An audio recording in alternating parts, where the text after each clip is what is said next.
Hi, my name's Kate Grenville. A few years ago, I wrote a book called The Secret River, which is based on a convict ancestor of mine.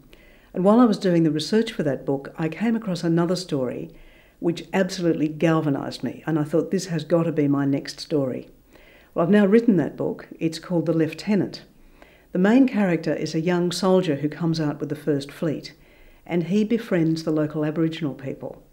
His main relationship is with a young woman called Patchagarang, and she teaches him the language.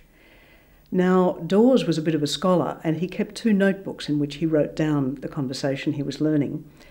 And he didn't just keep word lists, he wrote down entire lengths of dialogue between himself and this young woman. Between the lines of what he recorded emerges a relationship of the most extraordinary emotional power.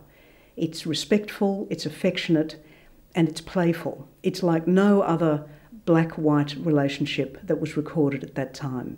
It's absolutely spectacular. Some time after he met Patchagarang, Dawes was sent out on an expedition which was supposed to kill 6 Aboriginal men, cut their heads off, and bring the heads back in bags. So what I had here was what every novelist dreams of, a story with an amazing emotional power, this relationship between Dawes and Patchagarang, which I might add is a non-sexual relationship. We think she was probably 12 or 13. It was definitely not a sexual relationship.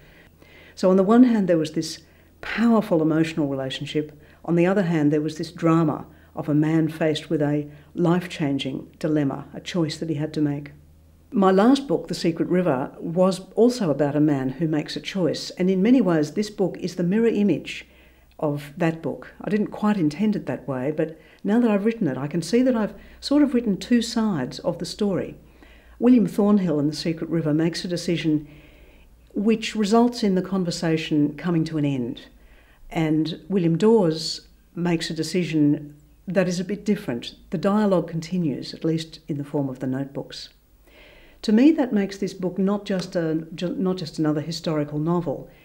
In 2008, post Kevin Rudd's apology, we're entering another kind of Australia, and another kind of possibility for dialogue between black and white is opening up, I think for the first time in 200 years, for the first time since Dawes had his conversations with Patchagarang.